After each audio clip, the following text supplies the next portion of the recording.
যাই ঘটে যাক না কেন আমাদেরকে সজাগ থাকতে হবে। বন্ধুরা, বাইবেলের মধ্যলিখিত সুসমাচারের 7 অধ্যায় লেখা আছে। বাইবেলের মধ্যলিখিত সুসমাচারের 7 অধ্যায় লেখা আছে যে প্রার্থনা করো, ঈশ্বর তোমার সাথে আছে, ঈশ্বর তোমার ডাকে সাড়া দেবে। তোমাদের ইচ্ছা সকল প্রভুর কাছে যাচ্ছা করো।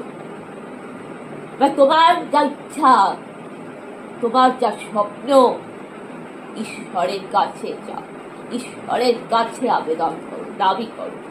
যেমন আমরা আমাদের মৌলিক অধিকারগুলি, আমাদের ন্যায্য দাবিগুলি রাজ্য সরকারের কাছে দাবি করি, যেমন আমরা নবান্ন অভিযান করি, যেমন আমরা লালবাজার অভিযান করি, স্বাস্থ্য ভবন, শিক্ষা দপ্তর আমরা অভিযান করি কিসের জন্য? আমাদের অধিকার, আমাদের হকের দাবির জন্য।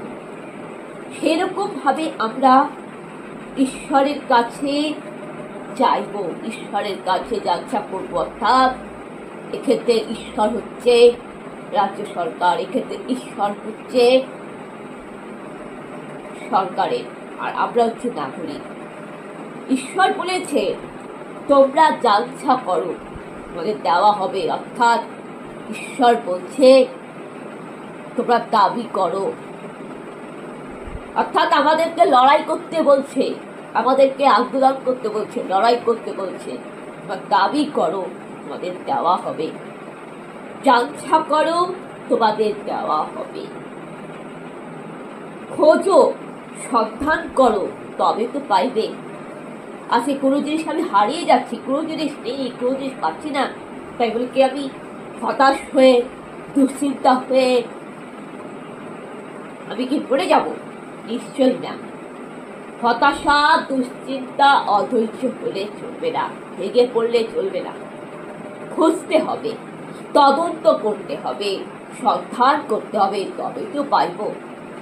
ইনভেস্টিগেশন না হলে, তদন্ত না হলে তো কোনো সত্যিটা সামনে আসবে। সিবিআই তদন্ত, সিআইডি তদন্ত না হলে কি কোনো সত্যিটা সামনে আসবে? আসবে না। তার ইনভেস্টিগেশন করে বলেই তো আমাদেরকেও সন্ধান করতে হবে, আমাদেরকেও খুঁজতে হবে। তবেই আমরা আমাদের সমস্যার সমাধানগুলি খুঁজে পাবো। যে আমরা চাকরি পাচ্ছি না কেন, যে আমাদের চাকরিটা চলে গেল কেন, আমরা কেন শিক্ষিত ছেলেমেয়েরা রাস্তায় বেকার, কেন শিক্ষিত ছেলেমেয়েরা রাস্তায় বেকার বসে পুলিশে লাঠি বাড়ি খাচ্ছে, কেন শিক্ষিত ছেলেমেয়েরা যোগ্যতার ভিত্তিতেও চাকরি পেয়ে চাকরি হারাতো, কেন রাজ্য সরকার পশ্চিমবঙ্গের দুর্নীতি, কেন ঘরের এই অশান্তি, কেন নারী নির্যাতন করছে, কেন এই ঘরে অসুখ বিসুখ, কেন এত মানসিক ডিপ্রেশন, মানসিক রোগ ইত্যাদি ইত্যাদির জন্য আমাদের সমাধান দরকার, আমাদের আনন্দ দরকার, আমাদের একটা ফল দরকার যেটা সুরক্ষা দেবে, নিরাপত্তা দেবে। আমাদেরকে খুঁজতে হবে, সন্ধান করতে হবে। আমরা যদি খোঁজার চেষ্টাই না করি, তদন্তই না করি, তাহলে কি করে ফিরে পাবো, কি করে সমাধান পাবো? তা ঈশ্বর বলছে অন্বেষণ করো, সন্ধান করো, খোঁজো, নিশ্চয়ই ফিরে পাবে। দ্বারে আঘাত করো, তোমার জন্য দরজা খুলে যাবে। দরজায় কড়া নাড়তে হবে। আমি একটা বাড়িতে গেলাম, সেখানে আমি যদি কলিং বেল না টিপি, কেউ কি এসে দরজা খুলবে? নিশ্চয়ই খুলবে না। তুমি কলিং বেলটা বাজাবে বা দরজাটাকে নক করবে, ঠিক কেউ এসে দরজাটা খুলে দেবে। সেরকমই আমাদেরকে দ্বারে আঘাত করতে হবে, তোমাদের জন্য দরজা খুলে যাবে।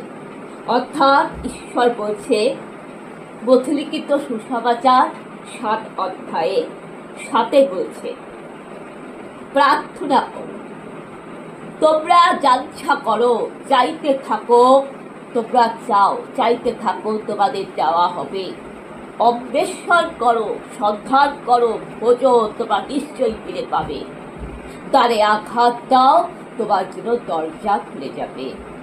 কেননা যে চায় সে পায়, যে চায় তাকেই দেওয়া হয়, যে খোঁজে সে ফিরে পায়, আর যে দ্বারে ঘা দেয় তার জন্য স্বর্গের দ্বার খুলে যায়।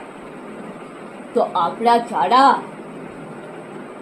পরিস্থিতি, অরাজকতার শিকার, দুর্নীতির শিকার, আমাদের ইচ্ছাগুলি যে আমরা পাচ্ছি না, আমাদের স্বপ্ন পূরণ হচ্ছে না, আমাদের যে আশাগুলো ছিল যে আমি বড় হয়েই হব, মাধ্যমিক পরীক্ষা দেওয়ার পর মানুষের জীবনে পাশ করলে যখন ভালো রেজাল্ট করে তখন বলে আমি ইঞ্জিনিয়ার হব, আমি টিচার হব। পরে কি হয়ে যায়? পরে নেতামন্ত্রীতে দুর্নীতির শিকার হয়ে সব লন্ড ভন্ড হয়ে যায়, সব কিছু শেষ হয়ে যায়। এমন পরিস্থিতিতে মধ্য দিয়ে আমাদের যা কিছু দুশ্চিন্তা, যা কিছু সমস্যা ঈশ্বরের উপর নির্ভর করতে হবে। আর ঈশ্বর যেটা বলেছেন, যে পরামর্শ দিয়েছেন, আমাদেরকে সেই পথে চলতে হবে, আমাদের আন্দোলন করতে হবে, আমাদের প্রতিবাদ করতে হবে, আমাদের দাবি জানাতে হবে, আমাদেরকে বলতে হবে, আমাদেরকে চাইতে হবে, আর ঈশ্বরের কাছে প্রার্থনা করব। ঈশ্বরের কাছে আমরা আমাদের সমস্যার কথা খুলে বলবো, ঈশ্বরের কাছে যাব, ঈশ্বরের কাছে প্রার্থনা করব, ঈশ্বরের কাছে চাইবো, তবে তো ঈশ্বর আমাদের আশীর্বাদ দেবে।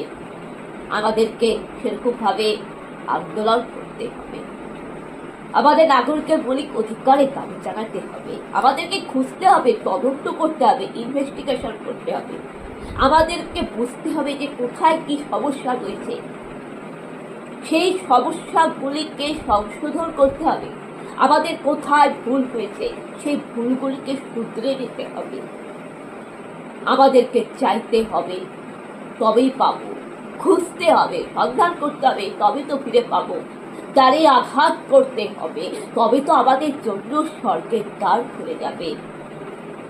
এটি বাইবেলের প্রভু যিশুর পবিত্র সুসমাচার।